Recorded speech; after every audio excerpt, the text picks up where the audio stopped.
ರಾಜ್ಯದಲ್ಲಿ ಎರಡನೇ ಹಂತದ ಲೋಕಸಭಾ ಚುನಾವಣೆಗೆ ಇಂದು ಬಹಿರಂಗ ಪ್ರಚಾರಕ್ಕೆ ತೆರೆ ಬಿದ್ದಿದೆ. ಒಟ್ಟು 227 ಮಂದಿ ಅಭ್ಯರ್ಥಿಗಳು ಕಣದಲ್ಲಿದ್ದಾರೆ. 2.59 ಕೋಟಿ ಮತದಾರರು ತಮ್ಮ ಹಕ್ಕನ್ನು ಚಲಾಯಿಸ್ತಾ ಇದ್ದಾರೆ. ಮೇ 7ನೇ ತಾರೀಕು ಮತದಾನ ನಡೆಯುತ್ತೆ. ಮೊದಲನೇ ಹಂತದ ಚುನಾವಣೆಯಲ್ಲಿ ಸಖತ್ ಕಾನ್ಫಿಡೆಂಟ್ ಆಗಿರುವಂಥ ಕಾಂಗ್ರೆಸ್ ಪಕ್ಷ ಎರಡನೇ ಹಂತದಲ್ಲೂ ಕಮಾಲ್ ಮಾಡ್ತೀನಿ ಅನ್ನೋ ಉತ್ಸಾಹದಲ್ಲೇ ಪ್ರಚಾರ ಕಾರ್ಯವನ್ನು ಮಾಡಿ ಮುಗಿಸಿದೆ. ನಾವು ಉತ್ತರ ಕರ್ನಾಟಕ ಭಾಗದಲ್ಲಿ ಅತಿ ಹೆಚ್ಚು ಕ್ಷೇತ್ರಗಳನ್ನು ಗೆಲ್ತೀವಿ ಅಂತಾನೆ BJP ನಾಯಕರು ಕೂಡ ಅತ್ಯುತ್ಸಾಹದಲ್ಲೇ ಮುಂದುವರಿತಾ ಇದ್ದಾರೆ. ಆದರೆ BJPಗೆ ಪ್ರಜ್ವಲ್ ರೇವಣ್ಣ ಅವರ ಅಶ್ಲೀಲ ವಿಡಿಯೋ ಕೇಸ್ ಸಿಡಿಲಿನಂತೆ ಅಪ್ಪಳಿಸಿದೆ. ಅಶ್ಲೀಲ ವಿಡಿಯೋ ಕೇಸ್ನಲ್ಲಿ ಕಾಂಗ್ರೆಸ್ ನಾಯಕರು BJP ಪಕ್ಷದ ನಾಯಕರನ್ನು ಹಿಗ್ಗಾಮುಗ್ಗಾ ವಾಗ್ದಾಳಿ ನಡೆಸ್ತಾ ಇದ್ದಾರೆ. ಇದು ಈ ಚುನಾವಣೆಯಲ್ಲಿ ಭಾರೀ ಪರಿಣಾಮ ಬೀರುತ್ತೆ ಅನ್ನೋ ಮಾತುಗಳು ಕೇಳಿ ಬರ್ತಾ ಇದೆ. ಹಾಗಾದರೆ 14 ಕ್ಷೇತ್ರದಲ್ಲಿ ಯಾವ ಪರಿಸ್ಥಿತಿ ಇದೆ, ಅಲ್ಲಿ ಕಾಂಗ್ರೆಸ್ ಮತ್ತು BJPಯ ಸ್ಥಿತಿಗತಿ ಹೇಗಿದೆ ಅನ್ನೋದನ್ನು ಒಂದೊಂದಾಗಿ ನೋಡ್ತಾ ಹೋಗೋಣ. ಮೊದಲಿಗೆ ಶಿವಮೊಗ್ಗ ಲೋಕಸಭಾ ಕ್ಷೇತ್ರ. ಇದು ಹೇಳಿ ಕೇಳಿ ಯಡಿಯೂರಪ್ಪನವರ ತವರು ಜಿಲ್ಲೆ, ಭಾಳ ಹೈ ವೋಲ್ಟೇಜ್ ಕ್ಷೇತ್ರವಾಗಿ ಗುರುತಿಸಿಕೊಂಡಿರುವಂತಹ ಶಿವಮೊಗ್ಗ ಲೋಕಸಭಾ ಕ್ಷೇತ್ರ ಈ ಬಾರಿ ಹಲವು ವಿಚಾರಗಳಿಂದ ಭಾರಿ ಸದ್ದು ಮಾಡ್ತಾ ಇದೆ. ಶಿವಮೊಗ್ಗ ಲೋಕಸಭಾ ಕ್ಷೇತ್ರದಲ್ಲಿ ಒಟ್ಟು 23 ಮಂದಿ ಕಣದಲ್ಲಿದ್ದಾರೆ. BJPಯಿಂದ BY ರಾಘವೇಂದ್ರ ಕಣದಲ್ಲಿದ್ದರೆ ಕಾಂಗ್ರೆಸ್ನಿಂದ ಗೀತಾ ಶಿವರಾಜ್ಕುಮಾರ್ ಕಣದಲ್ಲಿದ್ದಾರೆ. ಇವರಿಬ್ಬರಿಗೆ ಪ್ರಬಲ ಪೈಪೋಟಿಯನ್ನು ಕೊಡ್ತಾ ಇರೋರು ಪಕ್ಷೇತರ ಅಭ್ಯರ್ಥಿಯಾಗಿ ಸ್ಪರ್ಧಿಸಿರುವಂತಹ ಮಾಜಿ ಸಚಿವ KS ಈಶ್ವರಪ್ಪನವರು ಇಲ್ಲಿ ಪಕ್ಷೇತರ ಅಭ್ಯರ್ಥಿಯಾಗಿ ಸ್ಪರ್ಧೆ ಮಾಡಿದರೂ ಕೂಡ ಅವರ ಸ್ಪರ್ಧೆ BY ರಾಘವೇಂದ್ರಗೆ ಬಹಳನೇ ಆತಂಕ ತಂದೊಡ್ಡಿದೆ. ಯಾಕಂದರೆ ಈಶ್ವರಪ್ಪನವರು ಎಷ್ಟು ಓಟನ್ನು ಸೆಳೀತಾರೋ ಅದೆಲ್ಲವೂ ಕೂಡ BJP ಪಕ್ಷದ ಮತಗಳೇ ಆಗಿರುತ್ತೆ. ಹೀಗಾಗಿ ಈಶ್ವರಪ್ಪನವರ ಸ್ಪರ್ಧೆಯಿಂದ ಗೀತಾ ಶಿವರಾಜ್ಕುಮಾರ್ ಅವರಿಗೆ ಹೆಚ್ಚಿನ ಲಾಭ ಆಗುತ್ತೆ ಅನ್ನೋ ಮಾತುಗಳು ಕೇಳಿ ಬರ್ತಾ ಇದೆ. ಆ ಕ್ಷೇತ್ರ ಈಡಿಗರ ಪ್ರಾಬಲ್ಯ ಇರುವಂಥ ಕ್ಷೇತ್ರ. ಕಳೆದ 15 ವರ್ಷಗಳಿಂದ ಈಡಿಗ ಸಮುದಾಯದವರು MP ಆಗಲಿಕ್ಕೆ ಆಗ್ತಾನೇ ಇಲ್ಲ. ಆ ಕ್ಷೇತ್ರದಲ್ಲಿ ಯಡಿಯೂರಪ್ಪನವರ ಪುತ್ರನೇ MP ಆಗಿ ಆಯ್ಕೆ ಆಗ್ತಾ ಬರ್ತಾ ಇದ್ದಾರೆ. ಈ ಬಾರಿನೂ ರಾಘವೇಂದ್ರ ನಾನೇ MP ಆಗ್ತೀನಿ ಅನ್ನೋ ಜೋಶ್ನಲ್ಲಿದ್ದಾರೆ. ಆದರೆ ಈಶ್ವರಪ್ಪನವರ ಸ್ಪರ್ಧೆ ರಾಘವೇಂದ್ರ ಅವರ ಆಸೆಗೆ ತಣ್ಣೀರೆರಿಸ್ತಾ ಇದೆ. ಜೊತೆಗೆ ಗೀತಾ ಶಿವರಾಜ್ಕುಮಾರ್ ಅವರ ಬೆನ್ನಿಗೆ ಪ್ರಬಲ ಈಡಿಗ ಸಮುದಾಯ ಗಟ್ಟಿಯಾಗಿ ನಿಂತಿದೆ ಮತ್ತು ಆ ಕ್ಷೇತ್ರದಲ್ಲಿರುವಂತಹ ಅಹಿಂದ ಮತದಾರರು ಕೂಡ ಈ ಬಾರಿ ಗೀತಾ ಶಿವರಾಜ್ಕುಮಾರ್ ಅವರ ಕೈ ಹಿಡಿಯುವ ಸಾಧ್ಯತೆ ಇದೆ. ಬಂಗಾರಪ್ಪನವರ ಕೊನೆ ಆಸೆ ಶಿವಮೊಗ್ಗ ಲೋಕಸಭಾ ಕ್ಷೇತ್ರದಲ್ಲಿ ನಮ್ಮ ಕುಟುಂಬದವರು MP ಆಗಬೇಕು ಅನ್ನೋದೇ ಆಗಿತ್ತಂತೆ. ಹೀಗಾಗಿ ಅವರ ಅಪ್ಪನ ಆಸೆಯನ್ನು ಪೂರೈಸಬೇಕು ಅಂತ ಗೀತಾ ಶಿವರಾಜ್ಕುಮಾರ್ ಮತ್ತೆ ಅದೃಷ್ಟ ಪರೀಕ್ಷೆಗೆ ಇಳಿದಿದ್ದಾರೆ. ಗೀತಾ ಶಿವರಾಜ್ಕುಮಾರ್ ಅವರಿಗೆ ಅವರ ಸಹೋದರ ಮಧು ಬಂಗಾರಪ್ಪ ಬೆಂಗಾವಲ್ ಆಗಿ ನಿಂತಿದ್ದರೆ, ಇತ್ತ ಅವರ ಪತಿ ಶಿವರಾಜ್ಕುಮಾರ್ ಕೂಡ ಗೀತಾ ಅವರ ಜೊತೆ ಹಳ್ಳಿಗಳಲ್ಲಿ ತಿರುಗ್ತಾ ಇದ್ದಾರೆ, ಪ್ರಚಾರ ಕಾರ್ಯವನ್ನು ಮಾಡ್ತಾ ಇದ್ದಾರೆ. ಹೀಗಾಗಿ ಶಿವಮೊಗ್ಗ ಲೋಕಸಭಾ ಕ್ಷೇತ್ರದಲ್ಲಿ ರಾಘವೇಂದ್ರ ಅವರ ಗೆಲುವು ಅಷ್ಟು ಸುಲಭ ಅಲ್ಲ. ಒಂದು ಕಡೆ ಈಶ್ವರಪ್ಪನವರ ಪೈಪೋಟಿ, ಮತ್ತೊಂದು ಕಡೆ ಗೀತಾ ಶಿವರಾಜ್ಕುಮಾರ್ ಅವ್ರ ಜೊತೆ ಪೈಪೋಟಿ. ಈ ಎರಡು ಪೈಪೋಟಿಯನ್ನು ಮೆಟ್ಟಿ ನಿಂತು ರಾಘವೇಂದ್ರ ಗೆಲುವನ್ನು ಸಾಧಿಸ್ತಾರಾ ಅನ್ನೋದೇ ಅಲ್ಲಿ ಇರುವಂಥ ಯಕ್ಷ ಪ್ರಶ್ನೆ. ಇನ್ನು ಮುಂದಿನ ಕ್ಷೇತ್ರ ದಾವಣಗೆರೆ ಲೋಕಸಭಾ ಕ್ಷೇತ್ರದಲ್ಲಿ ಒಟ್ಟು 30 ಮಂದಿ ಕಣದಲ್ಲಿದ್ದಾರೆ. ಇಲ್ಲೂ ಕೂಡ ಬಂಡಾಯ ಅಭ್ಯರ್ಥಿಯಾಗಿರುವಂತಹ ವಿನಯ್ ಕುಮಾರ್ BJP ಮತ್ತು ಕಾಂಗ್ರೆಸ್ ಅಭ್ಯರ್ಥಿಗಳ ನಿದ್ದೆಗೆಡಿಸಿದ್ದಾರೆ. BJPಯಿಂದ ಗಾಯತ್ರಿ ಸಿದ್ದೇಶ್ವರ ಅವರು ಕಣದಲ್ಲಿದ್ದರೆ ಕಾಂಗ್ರೆಸ್ನಿಂದ ಪ್ರಭಾ ಮಲ್ಲಿಕಾರ್ಜುನ್ ಅವರು ಕಣದಲ್ಲಿದ್ದಾರೆ. ಇನ್ನು ಬಂಡಾಯ ಅಭ್ಯರ್ಥಿಯಾಗಿ GB ವಿನಯ್ ಕುಮಾರ್ ಸ್ಪರ್ಧೆ ಮಾಡಿದ್ದಾರೆ. GB ವಿನಯ್ ಕುಮಾರ್ ಸ್ಪರ್ಧೆಯಿಂದ ಪ್ರಭಾ ಮಲ್ಲಿಕಾರ್ಜುನ್ ಅವರಿಗೆ ಭಾರಿ ಹೊಡೆತ ಬೀಳತ್ತೆ ಅನ್ನೋ ಮಾತುಗಳು ಕೇಳಿ ಬರ್ತಾ ಇರೋದು. ಯಾಕಂದರೆ ಈ ಕ್ಷೇತ್ರದಲ್ಲಿ ವಿನಯ್ ಕುಮಾರ್ ಅವರಿಗೆ ಟಿಕೆಟ್ ಸಿಗತ್ತೆ ಅನ್ನೋ ಒಂದು ನಂಬಿಕೆ ಎಲ್ಲರಲ್ಲೂ ಇತ್ತು. ಅಲ್ಲಿರುವ ಅಹಿಂದ ಸಮುದಾಯದವರು ಮತ್ತು ಯುವಕರು ವಿನಯ್ ಕುಮಾರ್ಗೆ ಟಿಕೆಟ್ ಸಿಗುತ್ತೆ, ಅವರೇ ಗೆಲ್ಲೋದು, ಅವರೇ ನಮ್ಮ ದಾವಣಗೆರೆಯ ಮುಂದಿನ MP ಅಂತೆಲ್ಲ ಹೇಳ್ಕೊಂಡು ತಿರುಗ್ತಾಯಿದ್ರು ಕಳೆದ 1 ವರ್ಷಗಳಿಂದ. ಆದರೆ ಶಾಮನೂರು ಶಿವಶಂಕರಪ್ಪನವರ ಕುಟುಂಬ ಕಾಂಗ್ರೆಸ್ ಹೈಕಮಾಂಡ್ ಮೇಲೆ ಒತ್ತಡವನ್ನು ತಂದು ಟಿಕೆಟ್ ತಮ್ಮದಾಗಿಸಿಕೊಳ್ಳುತ್ತೆ. ಆದರೆ ಪ್ರಭಾ ಮಲ್ಲಿಕಾರ್ಜುನ್ ಅವರ ಗೆಲುವು ಅಷ್ಟು ಸುಲಭ ಅಲ್ಲ. ಆ ಕ್ಷೇತ್ರದಲ್ಲಿ BJP ಮೊದಲಿನಿಂದನೂ ಪ್ರಾಬಲ್ಯ ಸಾಧಿಸ್ತಾ ಬಂದಿದೆ. ಆದರೆ ಈ ಬಾರಿ ವಿನಯ್ ಕುಮಾರ್ಗೆ ಕಾಂಗ್ರೆಸ್ ಟಿಕೆಟ್ ಕೊಟ್ಟಿದ್ದರೆ ಸುಲಭವಾಗಿ ಗೆಲ್ತಿದ್ರು. ಆದರೆ ಅವರಿಗೆ ಪಕ್ಷೇತರವಾಗಿ ಸ್ಪರ್ಧೆ ಮಾಡಿರೋದ್ರಿಂದ ಪ್ರಭಾ ಮಲ್ಲಿಕಾರ್ಜುನ್ ಅವರಿಗೆ ಭರ್ಜರಿ ಹೊಡೆತ ಬೀಳತ್ತೆ. ಕಾಂಗ್ರೆಸ್ ಗೆಲ್ಲುವ ಎಲ್ಲ ಸಾಧ್ಯತೆ ಇತ್ತು. ಆದರೆ ವಿನಯ್ ಕುಮಾರ್ ಅವರ ಸ್ಪರ್ಧೆ ಆ ಕ್ಷೇತ್ರದಲ್ಲಿ ಎಲ್ಲ ಲೆಕ್ಕಾಚಾರಗಳನ್ನು ಉಲ್ಟಾಪಲ್ಟಾ ಮಾಡುತ್ತಾ, ಅಥವಾ ಗಾಯತ್ರಿ ಸಿದ್ದೇಶ್ವರ್ ಮತ್ತು ಪ್ರಭಾ ಮಲ್ಲಿಕಾರ್ಜುನ್ ಇಬ್ಬರ ಕಿತ್ತಾಟದಲ್ಲಿ ವಿನಯ್ ಕುಮಾರ್ ಏನಾದರೂ ಗೆಲುವನ್ನು ಸಾಧಿಸ್ತಾರಾ ಅನ್ನೋ ಚರ್ಚೆಗಳು ದಾವಣಗೆರೆ ಜಿಲ್ಲೆಯಲ್ಲಿ ಕೇಳಿ ಬರ್ತಾ ಇದೆ. ಹೀಗಾಗಿ ದಾವಣಗೆರೆ ಜಿಲ್ಲೆಯಲ್ಲಿ ಫಲಿತಾಂಶ ಏನಾಗತ್ತೆ ಅಂತ ಹೇಳೋದು ಅಷ್ಟು ಸುಲಭ ಅಲ್ಲ. ಆ ಕ್ಷೇತ್ರದಲ್ಲಿ ಲಿಂಗಾಯತರು ಪ್ರಾಬಲ್ಯ ಸಾಧಿಸಿದ್ರು ಕೂಡ ಕುರುಬ ಸಮುದಾಯದವರು ಕೂಡ 3 ಲಕ್ಷಕ್ಕೂ ಅಧಿಕ ಮತದಾರರಿದ್ದಾರೆ. ಹೀಗಾಗಿ ಆ ಕ್ಷೇತ್ರ ಅಹಿಂದ ವರ್ಗದ ಮತದಾರರ ಪ್ರಾಬಲ್ಯ ಇರುವಂಥ ಕ್ಷೇತ್ರ. ಅಹಿಂದ ಮತದಾರರು ಯಾರ ಪರವಾಗಿ ಹೆಚ್ಚು ವಾಲ್ತಾರೋ ಅವರ ಗೆಲುವು ಸುಲಭವಾಗತ್ತೆ ಅನ್ನೋ ಮಾತು ಕೇಳಿ ಬರ್ತಿರೋದು. ನಿಜಕ್ಕೂ ಆ ಕ್ಷೇತ್ರದಲ್ಲಿ ಏನಾಗುತ್ತೆ ಫಲಿತಾಂಶ ಅನ್ನೋದು ಹೇಳೋದಕ್ಕಾಗ್ತಾ ಇಲ್ಲ. ಇನ್ನು ಮುಂದಿನ ಕ್ಷೇತ್ರ ಉತ್ತರ ಕನ್ನಡ ಲೋಕಸಭಾ ಕ್ಷೇತ್ರದಲ್ಲಿ BJP ಅಭ್ಯರ್ಥಿಯಾಗಿ ವಿಶ್ವೇಶ್ವರ ಹೆಗಡೆ ಕಾಗೇರಿ ಅವರು ಸ್ಪರ್ಧೆ ಮಾಡಿದರೆ, ಕಾಂಗ್ರೆಸ್ನಿಂದ ಅಂಜಲಿ ನಿಂಬಾಳ್ಕರ್ ಅವರು ಸ್ಪರ್ಧೆ ಮಾಡಿದ್ದಾರೆ. ಒಟ್ಟು 13 ಮಂದಿ ಕಣದಲ್ಲಿದ್ದಾರೆ. ಈ ಕ್ಷೇತ್ರ ಕೂಡ BJPಯ ಭದ್ರಕೋಟೆ ಅಂತ ಕರೆಸ್ಕೊತಾ ಇದ್ದಂಥ ಕ್ಷೇತ್ರ. ಆದರೆ ಈ ಬಾರಿಯಲ್ಲಿ BJP ಗೆಲುವನ್ನು ಸಾಧಿಸಬೇಕು ಅಂದರೆ ಅಷ್ಟು ಸುಲಭ ಅಲ್ಲ. ಅಂಜಲಿ ನಿಂಬಾಳ್ಕರ್ ಅವರು ಪ್ರಬಲ ಪೈಪೋಟಿಯನ್ನು ಕೊಡ್ತಾ ಇದ್ದಾರೆ. ಅಂಜಲಿ ನಿಂಬಾಳ್ಕರ್ ಭಾಳ ಒಳ್ಳೆ ಕೆಲಸ ಮಾಡುವಂತಹ ನಾಯಕಿ.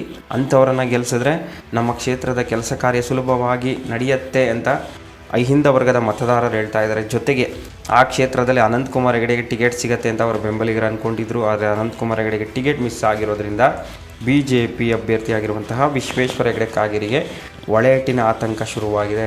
ಹೀಗಾಗಿ ಉತ್ತರ ಕನ್ನಡ ಜಿಲ್ಲೆಯಲ್ಲಿ BJPಗೆ ಈ ಬಾರಿ ಅಷ್ಟು ಸುಲಭವಾಗಿಲ್ಲ ಅನ್ನೋ ಮಾತು ಕೇಳಿ ಬರ್ತಾ ಇದೆ. ಇನ್ನು ಮುಂದಿನ ಕ್ಷೇತ್ರ ಧಾರವಾಡ ಲೋಕಸಭಾ ಕ್ಷೇತ್ರ. ಧಾರವಾಡ ಲೋಕಸಭಾ ಕ್ಷೇತ್ರದಲ್ಲಿ BJP ಅಭ್ಯರ್ಥಿಯಾಗಿ ಪ್ರಹ್ಲಾದ್ ಜೋಶಿ ಅವರು ಕಣದಲ್ಲಿದ್ದರೆ, ಕಾಂಗ್ರೆಸ್ನಿಂದ ಯುವ ಮುಖ ವಿನೋದ ಸೂಟಿ ಕಣದಲ್ಲಿದ್ದಾರೆ. ಒಟ್ಟು 17 ಮಂದಿ ಕಣದಲ್ಲಿರುವಂತಹ ಈ ಕ್ಷೇತ್ರದಲ್ಲಿ ಈ ಬಾರಿ ಪ್ರಹ್ಲಾದ್ ಜೋಶಿಗೆ ಅಷ್ಟು ಸುಲಭವಾಗಿಲ್ಲ. ಯಾಕೆಂದರೆ ಆ ಕ್ಷೇತ್ರ ಲಿಂಗಾಯತ ಸಮುದಾಯದ ಪ್ರಾಬಲ್ಯ ಇರುವಂಥ ಕ್ಷೇತ್ರ. ಕಳೆದ 4 ಬಾರಿಯಿಂದನೂ ಪ್ರಹ್ಲಾದ್ ಜೋಶಿ ಅವರೇ ಗೆಲ್ತಾ ಬಂದಿದ್ದಾರೆ. ಈ ಬಾರಿಯಲ್ಲಿ ಲಿಂಗಾಯತರಿಗೆ ಟಿಕೆಟ್ ಕೊಡಬೇಕು ಅನ್ನೋ ಒಂದು ಆಗ್ರಹ ಕೇಳಿಬಂದಿತ್ತು BJPನಲ್ಲಿ. ಆದರೆ RSS ನಾಯಕರು ಮತ್ತೆ ಪ್ರಹ್ಲಾದ್ ಜೋಶಿ ಅವ್ರನ್ನೇ ಕಣಕ್ಕಿಳಿಸಿದ್ದಾರೆ. ಪ್ರಹ್ಲಾದ್ ಜೋಶಿ ವಿರುದ್ಧ ನಾನು ಸ್ಪರ್ಧೆ ಮಾಡ್ತೀನಿ ಅಂತೇಳಿ ಪ್ರಭಾವಿ ಲಿಂಗಾಯತ ಸಮುದಾಯದ ಮಠಾಧೀಶರಾದಂತಹ ಲಿಂಗಾಲೇಶ್ವರ ಶ್ರೀಗಳು ನಾಮಿನೇಷನ್ ಫೈಲ್ ಮಾಡ್ತಾರೆ. ಲಿಂಗಾಲೇಶ್ವರ ಶ್ರೀಗಳು ನಾಮಿನೇಷನ್ ಫೈಲ್ ಮಾಡಿದಾಗಲೇ ಪ್ರಹ್ಲಾದ್ ಜೋಶಿ ಅವರಿಗೆ ಆತಂಕ ಶುರುವಾಗುತ್ತೆ. ಲಿಂಗಾಯತ ಸಮುದಾಯದ ಮತಗಳು ಛಿದ್ರವಾದರೆ ನನ್ನ ಪರಿಸ್ಥಿತಿ ಏನು ಅನ್ನೋ ಒಂದು ಆತಂಕ ಅವ್ರಿಗೆ ಶುರುವಾಯಿತು. ಆದರೆ ಸಿದ್ದರಾಮಯ್ಯನವರು ಮಧ್ಯಪ್ರವೇಶ ಮಾಡ್ತಾರೆ. ಲಿಂಗಾಯತ ಸಮುದಾಯದ ದಿಂಗಾಲೇಶ್ವರ ಶ್ರೀಗಳ ನಾಮಿನೇಷನ್ ವಾಪಸ್ ಪಡಿಸುವಲ್ಲಿ ಯಶಸ್ವಿ ಆಗ್ತಾರೆ ಮತ್ತು ಲಿಂಗಾಲೇಶ್ವರ ಶ್ರೀಗಳಿಗೆ ಕಾಂಗ್ರೆಸ್ ಪಕ್ಷಕ್ಕೆ ಸಪೋರ್ಟ್ ಮಾಡಿ ಅಂತ ಮನವಿಯನ್ನು ಮಾಡ್ಕೋತಾರೆ. ಈಗ ದಿಂಗಾಲೇಶ್ವರ ಶ್ರೀಗಳು ಕಾಂಗ್ರೆಸ್ ಪಕ್ಷಕ್ಕೆ ಸಪೋರ್ಟ್ ಮಾಡ್ತಾ ಇದ್ದಾರೆ.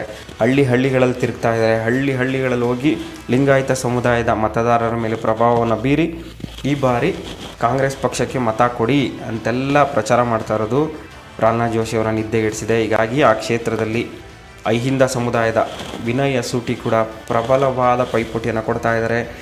ಹಳ್ಳಿಗಳಲ್ಲಿ ತಿರುಗ್ತಾ ಇದ್ದಾರೆ. ಯುವ ಮತದಾರರನ್ನು ಸೆಳೀತಾ ಇದ್ದಾರೆ ಮತ್ತು ಅಹಿಂದ ವರ್ಗದ ಮತದಾರರನ್ನು ಸೆಳೀತಾ ಇದ್ದಾರೆ. ಇನ್ನು ಆ ಕ್ಷೇತ್ರದಲ್ಲಿ ವಿನೋದ ಸೂಟಿಗೆ ಬೆಂಗಾವಲಾಗಿ ನಿಂತಿರೋರು ಸಚಿವ ಸಂತೋಷ್ ಲಾಡ್ ಅವರು ಆ ಕ್ಷೇತ್ರವನ್ನು ಪ್ರತಿಷ್ಠೆಯಾಗಿ ತೆಗೆದುಕೊಂಡ್ಬಿಟ್ಟಿದ್ದಾರೆ. ಯಾಕಂದರೆ ಕಳೆದ 6-7 ತಿಂಗಳಿಂದ ನರೇಂದ್ರ ಮೋದಿ ಅವರ ಸರ್ಕಾರದ ವಿರುದ್ಧ ಹಿಗ್ಗಾಮುಗ್ಗಾ ವಾಗ್ದಾಳಿ ನಡೆಸ್ತಾ ನರೇಂದ್ರ ಮೋದಿ ಸರ್ಕಾರವನ್ನು ಪ್ರಶ್ನೆ ಮಾಡ್ತಾ ರಾಜ್ಯದ ಜನರ ದೃಷ್ಟಿನಲ್ಲಿ ಸಂತೋಷ್ ಲಾಡ್ ಹೀರೋ ಆಗಿಬಿಟ್ಟಿದ್ದಾರೆ. ಹೀಗಾಗಿ ಅವರು ಅವರ ಸ್ವಕ್ಷೇತ್ರ ಧಾರವಾಡವನ್ನು ಈ ಬಾರಿ ಕಾಂಗ್ರೆಸ್ ಕೈವಶ ಮಾಡ್ಕೋಬೇಕು ಅಂತ ಟೊಂಕ ಕಟ್ಟಿ ನಿಂತಿರೋದು ಕೂಡ ಪ್ರಹ್ಲಾದ್ ಜೋಶಿ ಅವರಿಗೆ ಆತಂಕ ತಂದೊಡ್ಡಿದೆ ಅಂತಲೇ ಹೇಳ್ಬೋದು. ಇನ್ನು ಬಳ್ಳಾರಿ ಲೋಕಸಭಾ ಕ್ಷೇತ್ರದಲ್ಲಿ ಒಟ್ಟು 10 ಮಂದಿ ಕಣದಲ್ಲಿದ್ದಾರೆ. BJPಯಿಂದ ಮಾಜಿ ಸಚಿವ ಶ್ರೀರಾಮುಲು ಮತ್ತು ಕಾಂಗ್ರೆಸ್ನಿಂದ ತುಕಾರಾಮ್ ಅವರು ಸ್ಪರ್ಧೆ ಮಾಡಿದ್ದಾರೆ. ಇಲ್ಲೂ ಕೂಡ BJP ಅಭ್ಯರ್ಥಿ ಶ್ರೀರಾಮುಲಿಗೆ ತುಕಾರಾಮ್ ಅವರು ಪ್ರಬಲ ಪೈಪೋಟಿಯನ್ನು ಕೊಡ್ತಾ ಇದ್ದಾರೆ. ಕಳೆದ ವಿಧಾನಸಭಾ ಚುನಾವಣೆಯಲ್ಲೇ ಶ್ರೀರಾಮುಲು ಅವರು ಹೀನಾಯವಾಗಿ ಸೋತಿದ್ರು. ಅಂಥವ್ರಿಗೆ ಈಗ ಮತ್ತೆ ಬಳ್ಳಾರಿ BJP ಟಿಕೆಟ್ ಸಿಕ್ಕಿದೆ. ಇದು ಕಾಂಗ್ರೆಸ್ಗೆ ಪ್ಲಸ್ ಪಾಯಿಂಟ್ ಆಗಿದೆ ಅನ್ನೋ ಮಾತುಗಳು ಕೇಳಿ ಬರ್ತಾ ಇರೋದು. ವಿಧಾನಸಭಾ ಚುನಾವಣೆಯಲ್ಲೇ ಸೋತಿರುವಂತಹ ಶ್ರೀರಾಮುಲು ಅವರನ್ನು ಈ ಬಾರಿ ಕಣಕ್ಕಿಳಿಸಿದ್ದಾರೆ. ಇಲ್ಲಿ ಅಷ್ಟು ಸುಲಭ ಅಲ್ಲ ಶ್ರೀರಾಮುಲು ಗೆಲುವು. ತುಕಾರಾಮ್ ಅವರು ಪ್ರಬಲ ಪೈಪೋಟಿಯನ್ನು ಕೊಡ್ತಾ ಇದ್ದಾರೆ ಮತ್ತು ತುಕಾರಾಮ್ ಅವರಿಗೆ ಕಾಂಗ್ರೆಸ್ ಪಕ್ಷದ ಗ್ಯಾರಂಟಿಗಳು ಮತ್ತು ಸಿದ್ದರಾಮಯ್ಯನವರ ವರ್ಚಸ್ಸು ಮತ್ತು ಆ ಕ್ಷೇತ್ರದಲ್ಲಿರುವಂತಹ ಅಹಿಂದ ವರ್ಗದ ಮತದಾರರು ತುಕಾರಾಮ್ ಅವರ ಕೈ ಹಿಡಿತಾರೆ ಅನ್ನೋ ಒಂದು ಪ್ರಬಲವಾದ ನಂಬಿಕೆ ತುಕಾರಾಮ್ ಅವ್ರಿಗಿರೋದ್ರಿಂದ ಅಲ್ಲಿ ನಾನು ಗೆಲ್ತೀನಿ ಅನ್ನೋ ಉತ್ಸಾಹದಲ್ಲೇ ತುಕಾರಾಮ್ ಅವರು ಪ್ರಚಾರವನ್ನು ಮಾಡ್ತಾ ಇದ್ದಾರೆ. ಇನ್ನು ಮುಂದಿನ ಲೋಕಸಭಾ ಕ್ಷೇತ್ರ ಹಾವೇರಿ ಲೋಕಸಭಾ ಕ್ಷೇತ್ರದಲ್ಲಿ BJP ಅಭ್ಯರ್ಥಿಯಾಗಿ ಬಸವರಾಜ ಬೊಮ್ಮಾಯಿ ಮತ್ತು ಕಾಂಗ್ರೆಸ್ ಅಭ್ಯರ್ಥಿಯಾಗಿ ಆನಂದ ಗಡ್ಡದೇವರಮಠ ಕಣದಲ್ಲಿದ್ದಾರೆ. ಒಟ್ಟು 14 ಮಂದಿ ಕಣದಲ್ಲಿರುವಂತಹ ಹಾವೇರಿ ಲೋಕಸಭಾ ಕ್ಷೇತ್ರ ಈ ಬಾರಿ ಹಲವು ವಿಚಾರಗಳಿಂದ ಭಾರಿ ಚರ್ಚೆಯಲ್ಲಿತ್ತು. ಮೊದಲಿಗೆ ಆ ಕ್ಷೇತ್ರದಲ್ಲಿ BJP ಅಭ್ಯರ್ಥಿಯಾಗಿ ಈಶ್ವರಪ್ಪನವರ ಪುತ್ರ ಕಾಂತೇಶ್ ಅವರಿಗೆ ಟಿಕೆಟ್ ಸಿಗತ್ತೆ ಅನ್ನೋ ಮಾತುಗಳಿತ್ತು. ಸಿಗತ್ತೆ ಅನ್ನೋ ಒಂದು ನಂಬಿಕೆಯಿಂದನೇ ಕಳೆದ 1 ವರ್ಷದಿಂದನೂ ಕಾಂತೇಶ್ ಅವರು ಹಾವೇರಿ ಲೋಕಸಭಾ ಕ್ಷೇತ್ರದಲ್ಲಿ ಓಡಾಟ ಮಾಡಿಕೊಂಡು ನಾನು ಗೆಲ್ತೀನಿ ಅನ್ನೋ ಉತ್ಸಾಹದಲ್ಲಿದ್ದರು. ಆದರೆ ಅವರಿಗೆ ಕಡೆಗಳಿನಲ್ಲಿ ಟಿಕೆಟ್ ಮಿಸ್ ಆಗುತ್ತೆ. ಈಗ ಅಲ್ಲಿ ಬಸವರಾಜ ಬೊಮ್ಮಾಯಿ ಅವರು BJP ಅಭ್ಯರ್ಥಿಯಾಗಿದ್ದಾರೆ. ಬಸವರಾಜ ಬೊಮ್ಮಾಯಿ ಅವರು ಹಾಲಿ MLA ಕೂಡ ಹೌದು. ಅವರನ್ನೇ BJP ಅಭ್ಯರ್ಥಿಯನ್ನಾಗಿ ಮಾಡಿರೋದ್ರಿಂದ ಆ ಕ್ಷೇತ್ರದಲ್ಲಿ ಇವರು ಹಾಲಿ MLA ಆಗಿದ್ದರೆ ಯಾಕೆ ಟಿಕೆಟ್ ಕೊಡಬೇಕಾಗಿತ್ತು ಅನ್ನೋ ಮಾತುಗಳು ಕೂಡ ಕೇಳಿ ಬರ್ತಾ ಇದೆ. ಜೊತೆಗೆ ಆನಂದ ಗಡ್ಡದೇವರಮಠ ಕಳೆದ 2 ವರ್ಷಗಳಿಂದಾನೇ ಚುನಾವಣೆಗೆ ತಯಾರಿಯನ್ನು ಆರಂಭಿಸಿದ್ರು. ಲೋಕಸಭಾ ಚುನಾವಣೆಗೆ ನಾನು ಸ್ಪರ್ಧೆ ಮಾಡ್ತೀನಿ ಅನ್ನೋ ನಂಬಿಕೆಯಿಂದನೇ ಅವರು ಕಳೆದ 2 ವರ್ಷದಿಂದನೂ ಹಾವೇರಿ ಲೋಕಸಭಾ ಕ್ಷೇತ್ರದಲ್ಲಿ ಓಡಾಟವನ್ನು ಮಾಡಿದ್ದಾರೆ. ಹೀಗಾಗಿ ಆ ಕ್ಷೇತ್ರದಲ್ಲಿ BJP ಮತ್ತು ಕಾಂಗ್ರೆಸ್ ನಡುವೆ ಟಫ್ ಫೈಟ್ ಇದೆ. ಆನಂದ ಗಡ್ಡದೇವರ ಮಠ ಅವರಿಗೆ ಕಾಂಗ್ರೆಸ್ ಪಕ್ಷದ ಗ್ಯಾರಂಟಿಗಳು, ಸಿದ್ದರಾಮಯ್ಯನವರ ವರ್ಚಸ್ಸು ಮತ್ತು ಬಸವರಾಜ ಬೊಮ್ಮಾಯಿಯವರು ಹಾಲಿ MLA ಅನ್ನೋದು ಕೂಡ ಪ್ಲಸ್ ಆಗ್ತಾ ಇದೆ. ಅವ್ರು MLA ಆಗಿದ್ದಾರಲ್ವಾ, ಬಿಡು ಆನಂದ್ ಅವರಿಗೆ ಗೆಲ್ಲಿಸೋಣ ಅಂತ ಜನ ಮಾತಾಡ್ಕೋತಾ ಇದ್ದಾರೆ. ಇದು ಕೂಡ ಆನಂದ್ ಗಡ್ಡದೇವರ ಮಠ ಅವರಿಗೆ ಪ್ಲಸ್ ಆಗುವ ಸಾಧ್ಯತೆ ಇದೆ. ಇನ್ನು ಮುಂದಿನ ಕ್ಷೇತ್ರ ಕೊಪ್ಪಳ ಲೋಕಸಭಾ ಕ್ಷೇತ್ರದಲ್ಲಿ BJPಯಿಂದ ಬಸವರಾಜ ಕ್ಯಾವಟೂರ ಅವರು ಸ್ಪರ್ಧೆ ಮಾಡಿದರೆ, ಕಾಂಗ್ರೆಸ್ನಿಂದ ರಾಜಶೇಖರ್ ಇಟ್ನಾಳ್ ಅವರು ಸ್ಪರ್ಧೆ ಮಾಡಿದ್ದಾರೆ. ಒಟ್ಟು 19 ಮಂದಿ ಕಣದಲ್ಲಿದ್ದಾರೆ. ಕೊಪ್ಪಳ ಲೋಕಸಭಾ ಕ್ಷೇತ್ರ ಕುರುಬ ಸಮುದಾಯದ ಪ್ರಾಬಲ್ಯ ಇರುವಂಥ ಕ್ಷೇತ್ರ. ಈ ಕ್ಷೇತ್ರದಲ್ಲಿ ಅಹಿಂದ ಮತದಾರರೇ ನಿರ್ಣಾಯಕರಾಗ್ತಾರೆ. ಜೊತೆಗೆ ಈ ಬಾರಿಯಲ್ಲಿ BJP ಟಿಕೆಟ್ ಮತ್ತೆ ನನಗೆ ಸಿಗತ್ತೆ ಅಂತ ಕರಡಿ ಸಂಗಣ್ಣ ಅವರು ಬಹಳನೇ ನಂಬಿಕೆಯಲ್ಲಿದ್ದರು. ಆದರೆ ಅವರಿಗೆ ಟಿಕೆಟ್ ಮಿಸ್ ಆಯಿತು. BJP ನಾಯಕರ ನಡೆಯನ್ನು ವಿರೋಧಿಸಿ ಅವರು ಕಾಂಗ್ರೆಸ್ ಪಕ್ಷವನ್ನು ಸೇರಿದ್ದಾರೆ. ಇದು BJPಗೆ ಭಾರಿ ಹಿನ್ನಡೆಯನ್ನು ಉಂಟು ಮಾಡ್ತಾ ಇದೆ.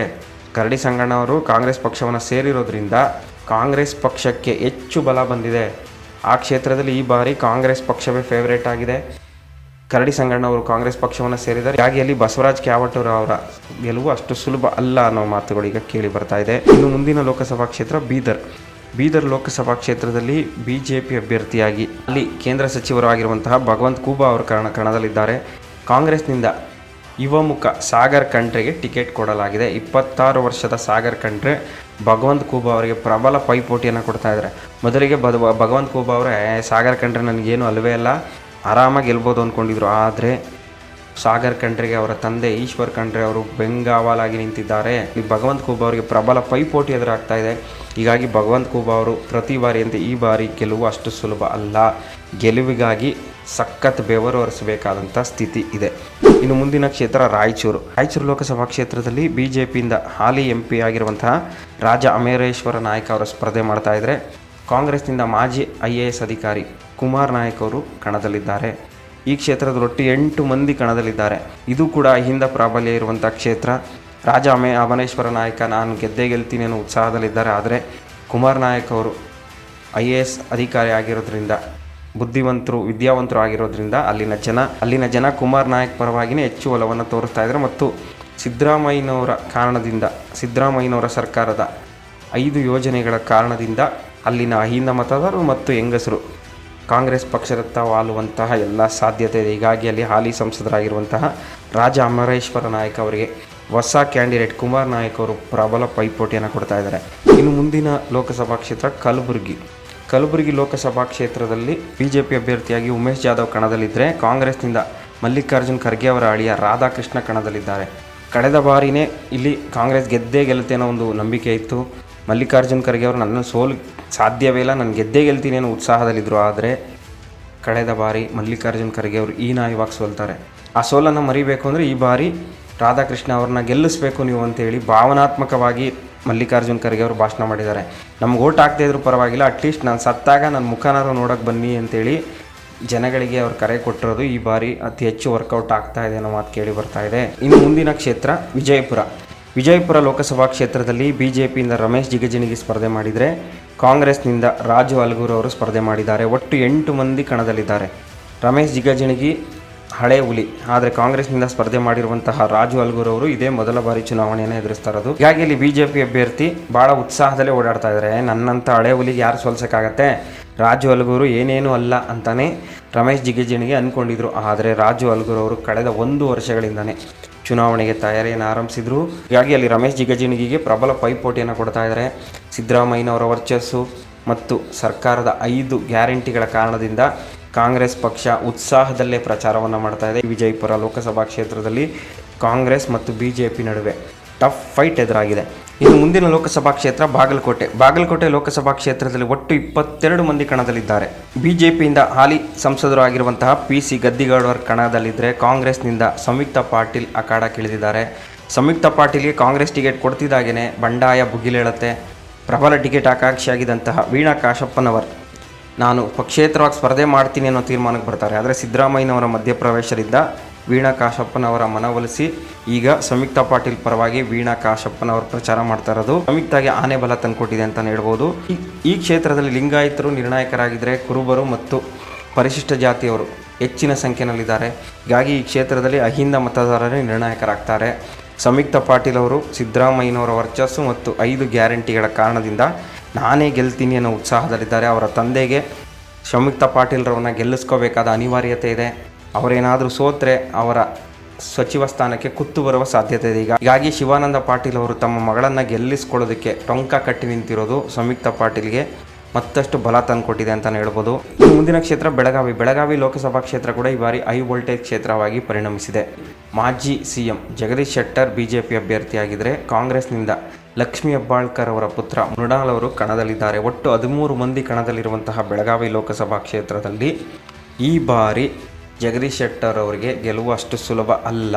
ಯಾಕಂದರೆ ಅದು ಕಳೆದ 15 ವರ್ಷಗಳಿಂದನೂ BJPಯ ಭದ್ರಕೋಟೆ ಅಂತ ಕರೆಸ್ಕೊಟ್ಟಿದ್ದಂಥ ಕ್ಷೇತ್ರ. ಆದರೆ ಕಳೆದ ಲೋಕಸಭೆ ಉಪಚುನಾವಣೆಯಲ್ಲಿ ಸತೀಶ್ ಜಾರಕಿಹೊಳಿ ಅವರು BJPಗೆ ಪ್ರಬಲ ಪೈಪೋಟಿಯನ್ನು ಕೊಡ್ತಾರೆ. ಭಾಳ ಕಡಿಮೆ ಮತಗಳ ಅಂತರದಲ್ಲಿ ಸೋಲ್ತಾರೆ. ಹೀಗಾಗಿ ಆ ಕ್ಷೇತ್ರ ಈಗ ಕಾಂಗ್ರೆಸ್ ಭದ್ರಕೋಟೆಯನ್ನು ಮಾಡ್ಕೋಬೇಕು, ಹೇಗಾದರೂ ಮಾಡಿ ತನ್ನ ಪುತ್ರನನ್ನು ಗೆಲ್ಲಿಸ್ಕೋಬೇಕು ಅಂತೇಳಿ ಲಕ್ಷ್ಮೀ ಹೆಬ್ಬಾಳ್ಕರ್ ಟೊಂಕ ಕಟ್ಟಿ ನಿಂತಿದ್ದಾರೆ. ಅವರ ಪಕ್ಷದ ನಾಯಕರಿಗೆ ಅವರು ಭರವಸೆಯನ್ನು ಕೊಟ್ಟಿದ್ದಾರೆ, ನಾನು ನನ್ನ ಮಗನನ್ನು ಗೆಲ್ಲಿಸ್ಕೊಳ್ತೀನಿ ಅಂತೇಳಿ ಅವರು ಅಖಾಡಕ್ಕಿಳಿದಿರೋದು.